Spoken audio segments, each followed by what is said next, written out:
I realise both the Lumix GH6 and the Lumix S5 Mark II are very different cameras geared towards very different audiences, but I have both and I'm curious. So I've got so many head-to-head challenges coming up I've lost count. Let's begin. So first off, to get it out of the way, we have autofocus. Now, of course, I think the S5 Mark II is going to win in this respect because it does have phase detect autofocus. However, I just wanted to highlight that the GH6 really isn't as bad as people say.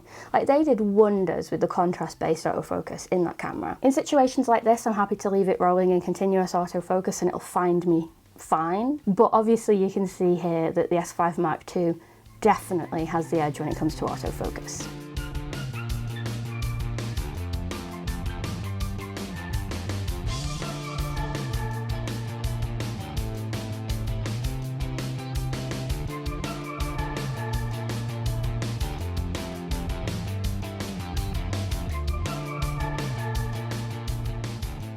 Stabilisation for video. This is a big one, and I think both cameras are superb with this in my experience. Both cameras enable me to get gimbal-like handheld shots very easily, because I do have gimbals, but if I can help it, I'd rather just do it handheld. It's so much quicker and easier. So I like a lot of slider shots, even walking in a gimbal-like fashion without a gimbal. Both of these cameras are brilliant with stabilisation. If I had to hazard a guess, I would say the GH6 is probably ever so slightly better, because I think on paper it does have an extra stop of stabilisation. Correct me if I'm wrong in the comments. All of these test shots haven't had any stabilisation added to them in post, because that would be silly. So let me know which one you think's best in the comments.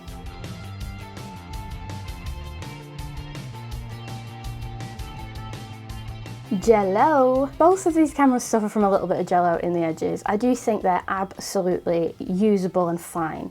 My argument to this is, like, if you're watching the corners of someone's video when they're talking in a vlog, they can't be that engaging to begin with. So I think the jello test is way out of proportion and it's fine. Once you get around 24mm and narrower, it clears up completely, but around sort of the 9mm on Micro Four Thirds and the 18mm on full frame, you do see a little bit of jello. Dynamic range in video, we're getting into it now. I think both cameras have an insane number of stops in the spec sheet of dynamic range when you shoot in vlog and you expose correctly. I think because the S5 Mark II does have a larger sensor, we'll probably be a little bit more forgiving in the shadow detail. And the S5 Mark II also has the dual native ISO, whereas the GH6 doesn't have that feature, but it does have a dynamic range boost, or whatever it's called. Two different techniques to get the same job done. I think the S5 Mark II footage is a little bit sharper and a little bit clearer in low light, but I think the GH6 is brilliant. Certainly for everything I've ever used it for, like walking around a city at night or an evening shot in a wedding scenario. Basically, both cameras will do great in all the situations you throw at them. If they struggle, it's a scene where you should have added your own light anyway. That's my thoughts. Low light photography comparisons. Quick note here, I'm using raw files off the original S5 and not the S5 Mark II because, in the interest of fairness, Lightroom doesn't take the raw files yet. So yes, every low light photo you've seen of mine so far has come from either a converted TIFF or a JPEG straight out of the camera. So obviously the S5 line is amazing in low light. ISO isn't even a consideration anymore. I do think while the Micro Four Thirds system will struggle slightly in these more challenging conditions, the GH6 will impress you with what it can do comparatively. But I do think the S5 will be better.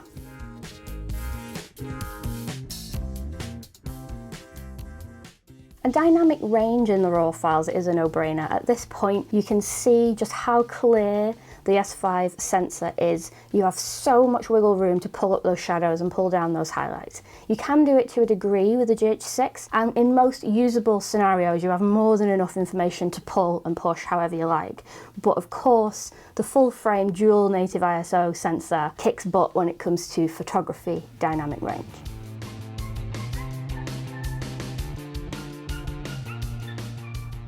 High-res mode. Point to the GH6 because they both do basically the same thing. They pump out basically a 100 megapixel file, but you can do it handheld on the GH6 because of its superior stabilisation. On the S5 Mark II, you need to whip out a tripod, which is why I think I'm not going to use this feature very much, to be honest, because if I can get away with not using a tripod, I blooming will.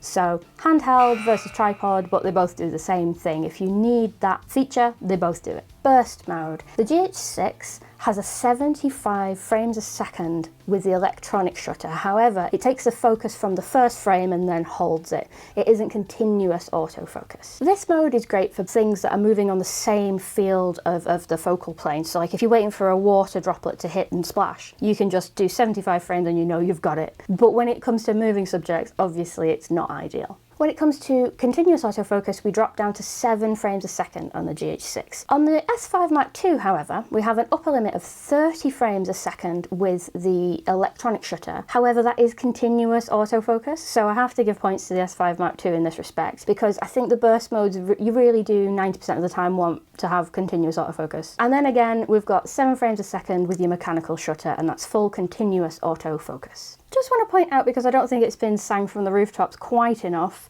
that both of these cameras offer truly unlimited recording. They both don't have a limit of 30 minutes or 10 minutes or whatever it may be on any of the modes, and the S5 original certainly did on some of the modes that I used to use. Sometimes it was a little bit touch and go when I was doing longer speeches and things, because it would be a matter of making sure to remember to stop and start and cut to another angle when things went on a bit. But now it's truly unlimited, and due to both the GH6 and the S5 Mark II having fans in them, when Lumix say it's unlimited, I mean it's unlimited. Like, you will die of boredom before either of these cameras will overheat. Real-time LUT, wonderful feature that I love in the S5 Mark II, and I'm hoping and crossing all of my fingers and toes that it will end up on the GH6 at some point down to a firmware update. Don't see why not. And the benefits of real-time LUT are numerous. For photography, you can go out and about with your presets of choice baked into your JPEGs, so you don't have to edit anymore. I've got a full video on real-time LUT for photography, which I shall link in the description below. For video, of course, it saves you so much time. You can see on the screen how it's going to look, and your LUT is there, all freshly edited and ready to go as soon as you take it off the camera. It's an awesome feature, and I hope it comes to more cameras very soon. A sneaky added benefit of having real-time LUT in the S5 Mark II, top tip here, I've not seen anyone mention this, is you can actually edit your photos in camera. So you can apply your favourite LUT or your favourite preset in camera. So you can shoot as normal, edit in, take it to your phone, share it with the world. Who needs a Lightroom subscription anymore? Can't do that in the GH6. All you can do is contrast and, you know, basic things like that. So if you ever wanted to edit a photo in your camera, now you can. Stabilisation for photos. Both of these cameras are superb at this. I'll show some real world photos that I took with both cameras in Tokyo, handheld. I love a handheld long exposure, especially in busy places, especially during the day. And yeah, didn't take a tripod, as you know, terrible with tripods. So in real world scenarios with both of these cameras, you can get super long handheld exposures, but here are the stuffy test results to see which is the winner. I'm about to say something that strikes terror into the heart of the content creator. APS-C crop. It's a big deal apparently for some people. I don't mind too much. So basically on the S5 Mark II, 30 frames and above in 4K, you do not have the full frame sensor anymore, you punch into APS-C. So this is 4K 422 24p in a full frame, and this is 4K 422 48p with the APS-C crop. If you are in video mode, it will look exactly how it's going to look. If you're like me and you're a bit of a hybrid shooter, so I'm in maybe aperture priority and I want to take some quick B-roll, you will see it full frame because you're in photo mode, and then bang, and it catches me off guard all the time. So many of my takes just start with me going whoop. On the GH6, of course, smaller sensor, however, no crop whatsoever to deal with on the GH6. APS-C crop on the S5 Mark II. I don't mind the APS-C crop. I mean, do I wish it was there? No, but it's perfectly manageable. Go buy a camera that's like £3,000 more, or a GH6 if you don't like the crop. Slow motion, GH6 wins hands down, man. If you shoot slow motion regularly, so 60p or above, 100p, 120p, and you want it in 4K and you don't want to crop, the GH6 is the best thing on the market at this price point, hands down. 4K, 120p, with audio, with autofocus, no variable frame rate, delightful. In terms of 4K slow-mo in the S5 Mark II, we only have 60p in 4K, which is a APS-C crop, and it is 422 and 10-bit, which is excellent and a huge step up from the original S5. To 6K and beyond. If you're looking for massive resolutions, both cameras do a great job at this. On the S5 Mark II we have 6K in open gate, whereas the GH6 has a 5.8K open gate up to 30p.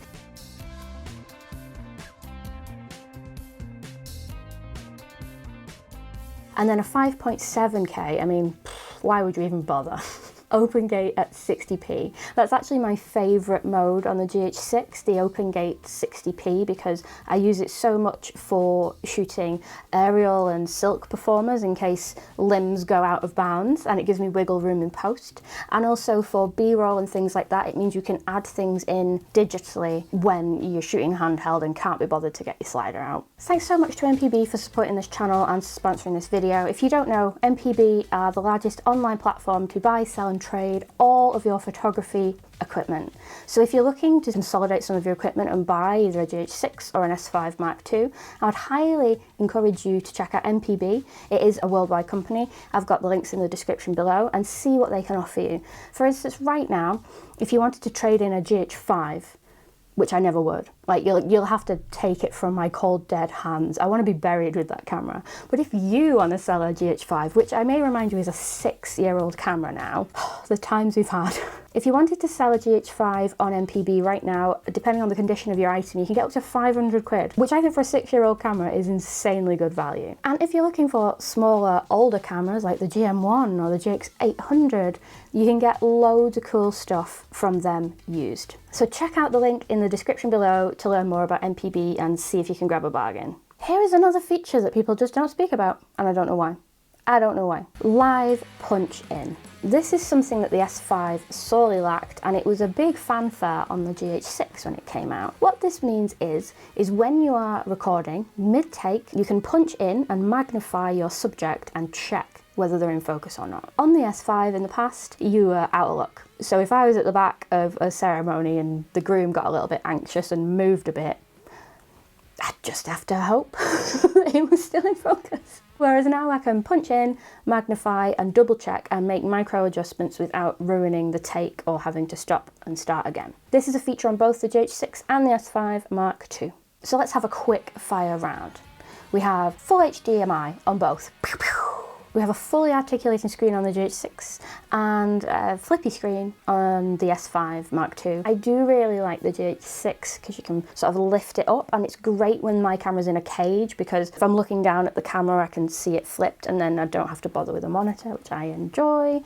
But it does make the GH6 chunkier. So, pros and cons. Speaking of chunkiness, the GH6 has the older style fan system, which has made it a little bit chunky, and the S5 Mark II has beautiful, slender, incognito fans, which make it basically the same form factor as the original S5. Dual recording. The S5 Mark II has a matched double SD card slot that takes the fast, fancy pants, high capacity SD cards. The GH6 has a CF Express card and an SD, which annoys me to no end, because some things can go on the CF Express card and some things only go on the SD. However, ace up the sleeve of the GH6, you can do SSD recording right now. You just have to update the latest firmware. You have to fork out a little bit more money for the S5 Mark II X for that one, if you want SSD recording. But generally speaking, outside of the SSD arena, I much prefer having matched SD cards. It's just easier.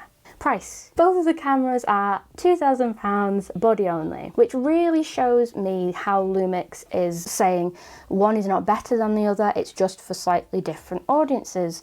The S5 Mark II is like a content creation dream. You can do photo and video indiscriminately. You can run businesses with it. The GH6, frankly, is a video-centric powerhouse, and even having owned it since launch, I've still not even used it to its full ability. In some ways, I think the GH6 is slightly over my head when it comes to some of the things that it can do. If you are the kind of person that needs those specific specs, it's a fantastic camera. And if you just want a top-end Micro Four Thirds camera, which is more why I invested in it, obviously it's the best that money can buy. So let me know below.